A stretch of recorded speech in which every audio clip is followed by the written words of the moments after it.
Buenas noches.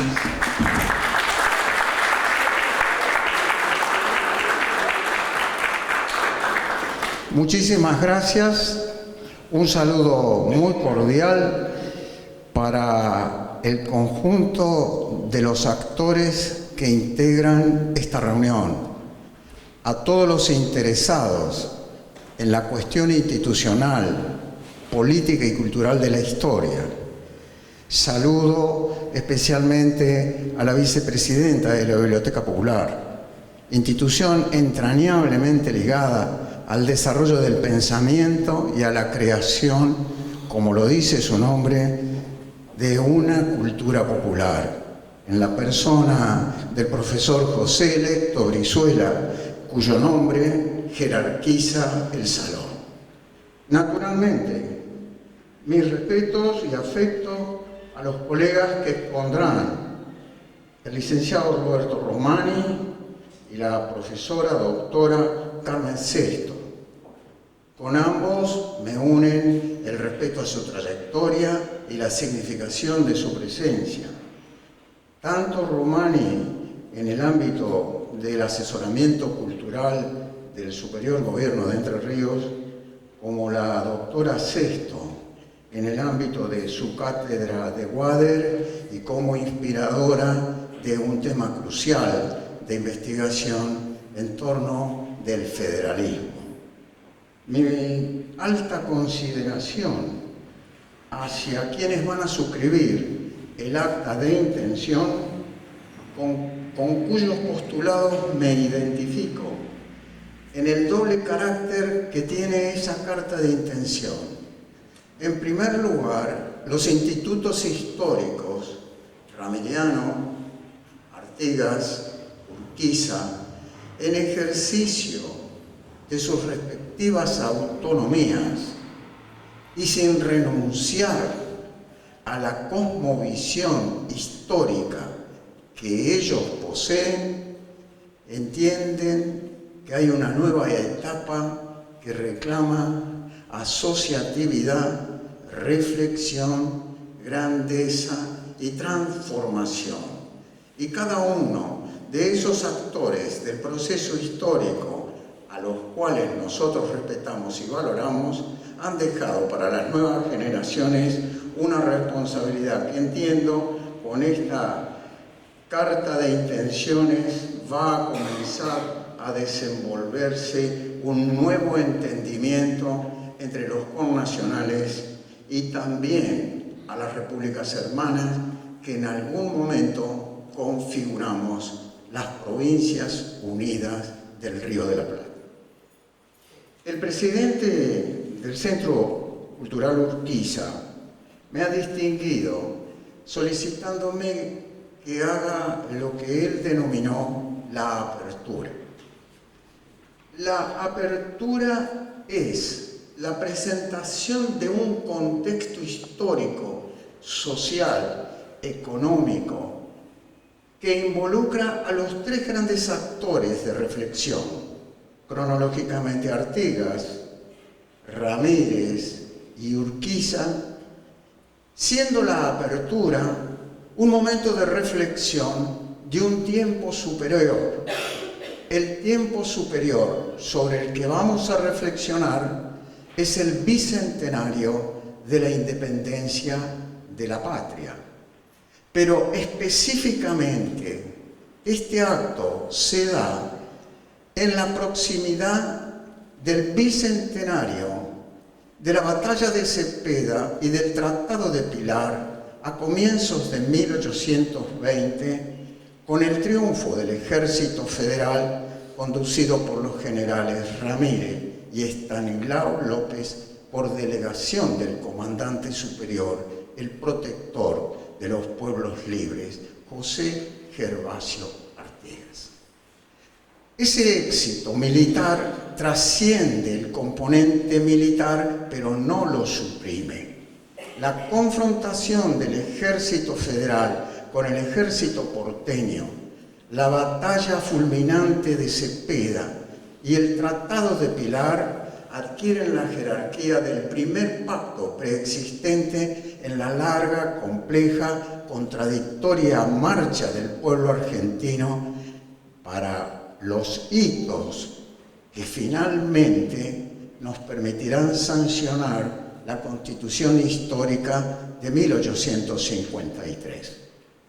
Ahora bien, la apertura significa invitarlos a tener una perspectiva integral sin exclusiones y también comprender que la historia regional es parte de un dilema mayor. En términos geopolíticos, el proceso que se desenvuelve sobre la costa del río Paraná y el río Uruguay en el contexto del protectorado de los pueblos libres siempre tiene que ser analizado como la parcialidad de las luchas por la independencia. Pero el tema central que debemos considerar es que Artigas y Ramírez son contemporáneos a San Martín y a Belgrano. Son contemporáneos al directorio y al centralismo, pero son contemporáneos a un dilema global y contextual que implica, por una parte, la lucha interimperial, el desgajamiento de la América española y su alto conflicto con Gran Bretaña y Francia. Por lo tanto, cuando vemos ese proceso de emancipación, comprendamos que estaban haciendo un nuevo mundo y ese nuevo mundo se alejaba de las formas económicas feudales. Nacía el capitalismo y se sustituía una sociedad de esclavos y castas por una sociedad de ciudadanos iguales que aspiraban a vivir en libertad. El nuevo mundo nace del viejo y cada vez que reflexionemos sobre el contorno del protectorado de los pueblos libres, no debemos olvidar que el centralismo tenía una estrategia antagónica. La Revolución de Mayo implica un acto central de emancipación, pero los actos centrales de todo cambio histórico son progresivos. La Revolución de Mayo, el Cabildo Abierto del 22 de mayo y su consecución implicaron tres datos fundamentales para el nuevo país. Tendremos un nuevo nombre, tendremos una nueva forma de elegir la autoridad y comenzaremos un camino encubierto bajo lo que se llamó la máscara. La Junta, que es la culminación de los cabildos abiertos, asumirá el gobierno.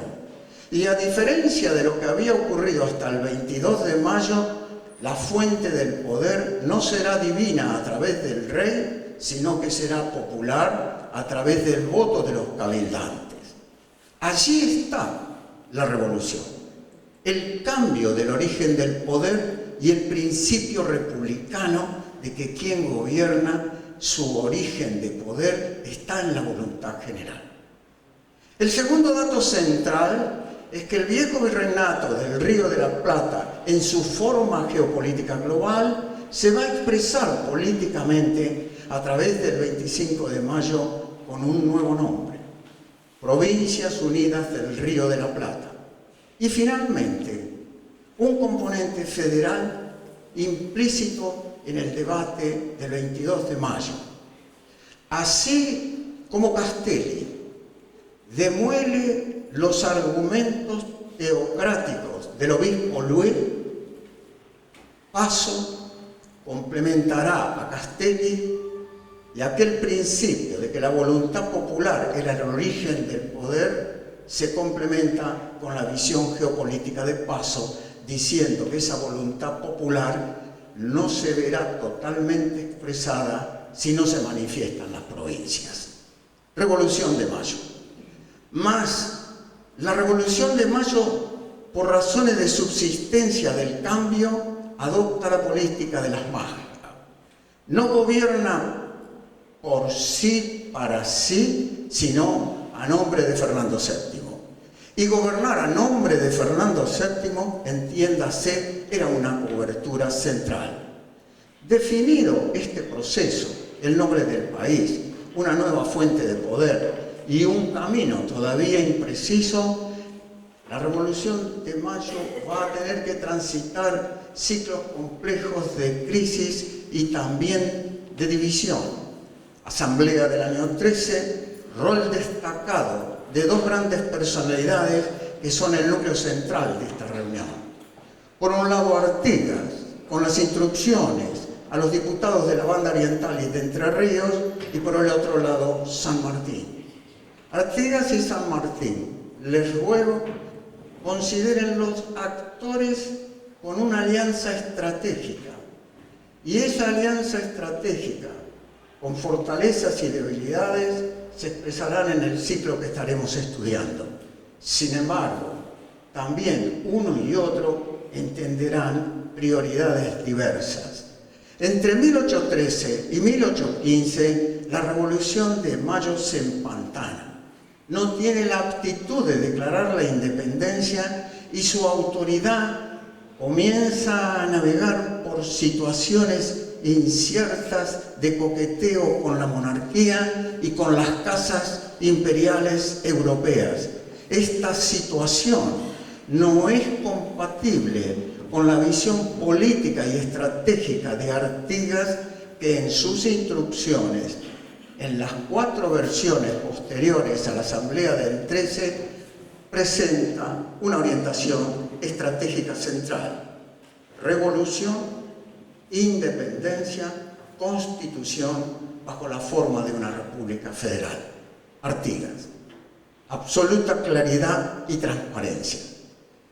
Se emancipa de Fernando VII, sus sucesores, la casa y la nobleza, pero rechaza la subordinación a cualquier otra corte. Y allí les agradeceré retener la situación compleja de la independencia.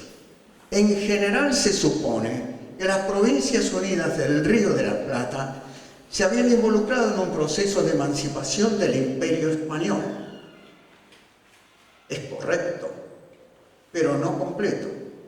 La emancipación, de acuerdo al contexto geopolítico, tenía un eje central respecto de la dominación española, pero regionalmente la emancipación implicaba la controversia con el Imperio portugués.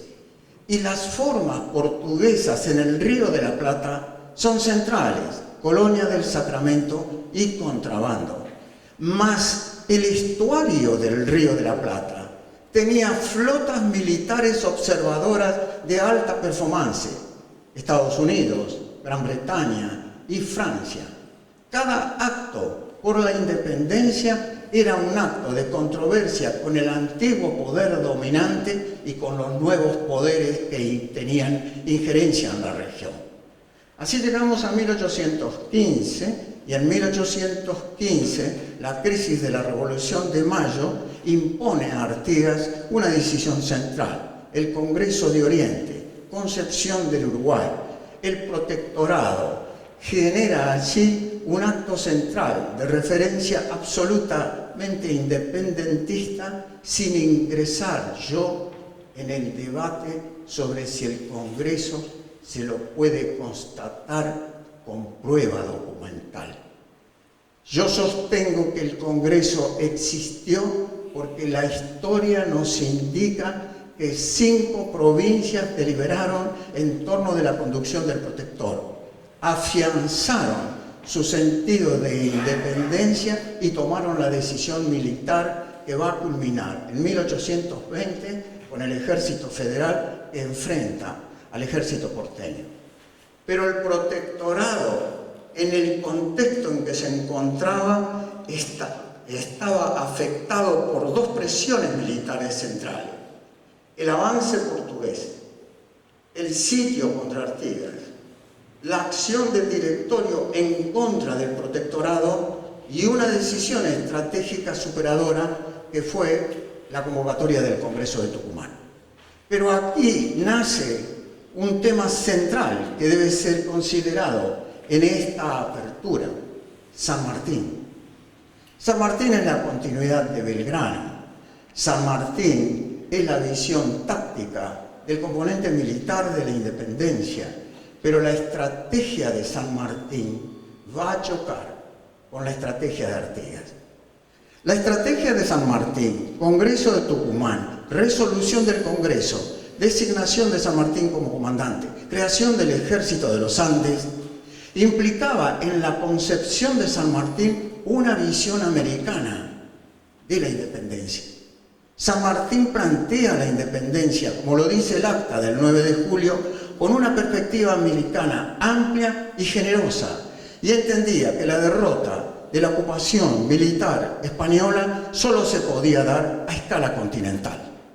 Ese proceso implica creación del ejército, su rol como gobernador de Mendoza, la creación del Ejército de los Andes, el cruce de los Andes, las batallas en territorio chileno, la independencia de Chile, pero el tema no se agota en el territorio. Había que articularlo con una maniobra naval, y esa maniobra naval le permite a San Martín, con los selectos de su tropa, desembarcar en Lima y dar el golpe central en el eje más importante de la dominación española. Allí nos vamos a proyectar a dos cuestiones críticas absolutamente centrales: la relación de la lucha por la independencia a escala continental, el vínculo de San Martín, su situación frente a Bolívar y las debilidades internas de San Martín. Presentado hasta acá, 1810, 1817, 1818, les pediré que me permitan complementar esta caracterización con algunas proyecciones.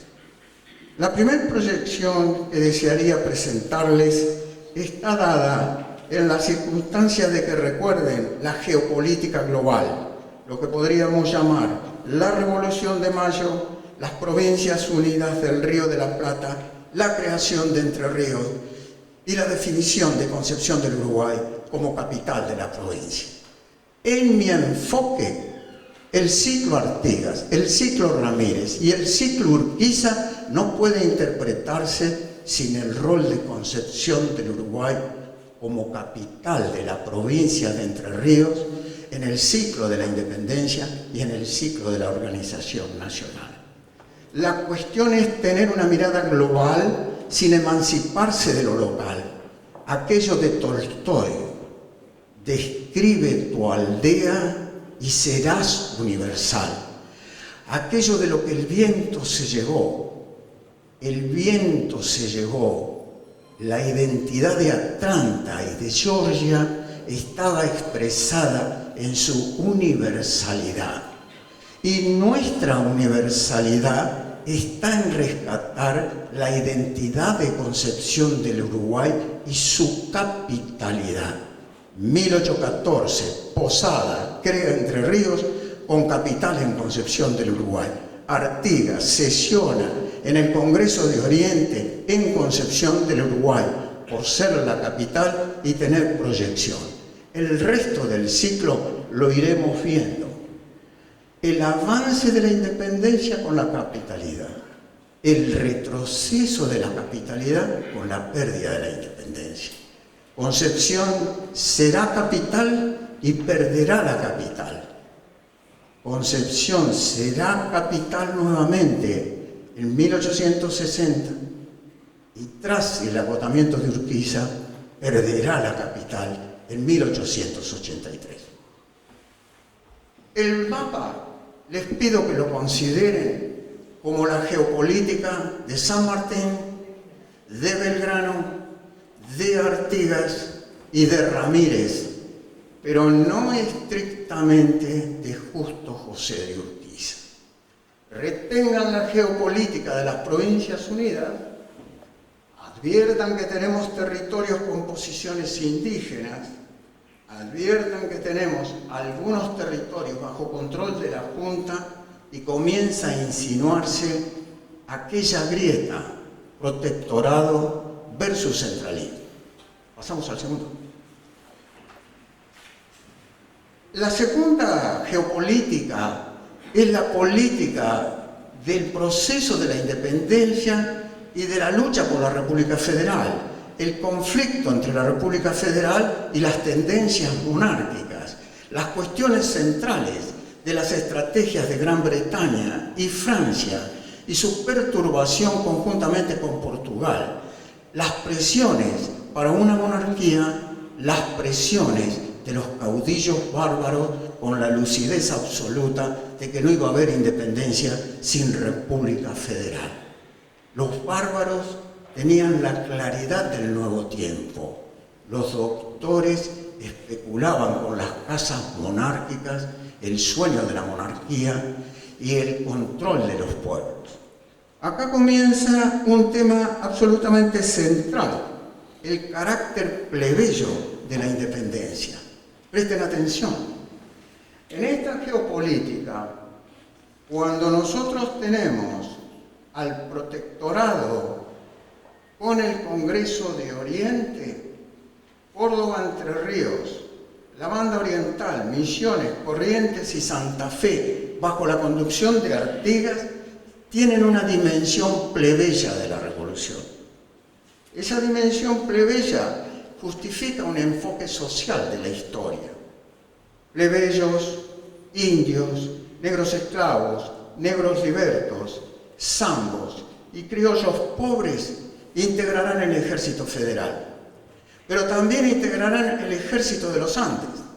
San Martín, gobernador de Mendoza, todo esclavo que se enrole en el ejército de la patria por el acto de enrolarse pasará a ser ciudadano libre. El ejército pagará al propietario lo que corresponda cuando la patria sea libre. Lo hará por tesorería.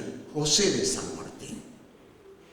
Y este principio, 1817, este principio, 1815, será el principio que tomará Abraham Lincoln en la guerra contra la esclavitud, la guerra de secesión de los Estados Unidos.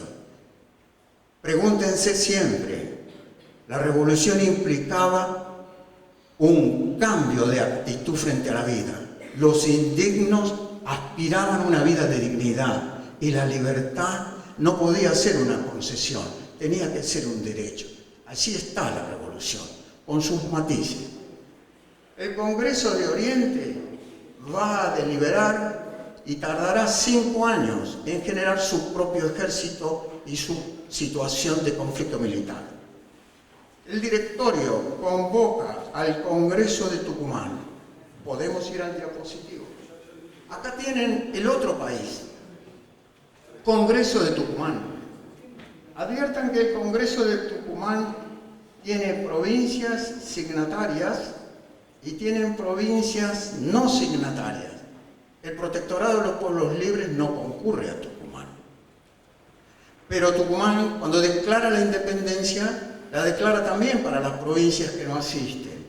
Adviértase hacia dónde podía alcanzar la influencia de Buenos Aires y comprendamos que cuando declaramos la independencia, el país albergaba esta situación compleja. Un conflicto federal, republicano en el Oriente, una concepción pseudomonárquica con una constitución unitaria que va a ser repudiada, sancionada en 1819. En este contexto estamos llegando al agotamiento de la geopolítica propia de Artigas y propia de Ramírez. La batalla de Cepeda en 1820 y el Tratado del Pilar serán la culminación central de este proceso que viene a concluir lo que había dejado sin tratar el Congreso de Tucumán. Recuerden con precisión, el Congreso de Tucumán declara la independencia, pero no define la forma de gobierno. Respecto de la forma de gobierno, lo remite a las provincias y deja una incertidumbre que va a ser agotada y iluminada por Artigas y por Ramírez. Pilar significa el cierre de las pretensiones monárquicas, la apertura de lo representativo y republicano y la esencia de lo federal. Sin embargo, deberíamos recordar que esa experiencia, en el punto culminante de su triunfo, también albergaba una crisis al interior del protectorado de los pueblos libres. Artigas en Tacuarembó, Ramírez en Pilar, Ramírez derrotas a los porteños, Artigas es derrotado por los portugueses. Ahí comienza una guerra intestina, dolorosa y trágica, que culmina por las razones políticas y militares con un enfrentamiento entre los dos jefes federales. Ramírez entiende que Pilar es el cumplimiento de un mandato, Artigas cuestiona cláusulas reservadas del tratado y hoy, a la distancia, con el principio central del análisis político, militar y jurídico, hay que decir que Ramírez y López actuaron en el campo de batalla y asumieron la responsabilidad política del triunfador, impusieron el tratado y abrieron una nueva etapa en la historia del país. De allí en más, el país sería una república federal luego de los conflictos de la década del 20. Las discrepancias terminaron en la derrota militar de Artigas, no en la derrota política, y en su exclusión. Y sobre este punto, con absoluto respeto y con total transparencia, valorando lo que él aportó, digamos que el ciclo de 1820 culmina con un elemento central: pacto federal, provincias autónomas, nación soberana, constitución federal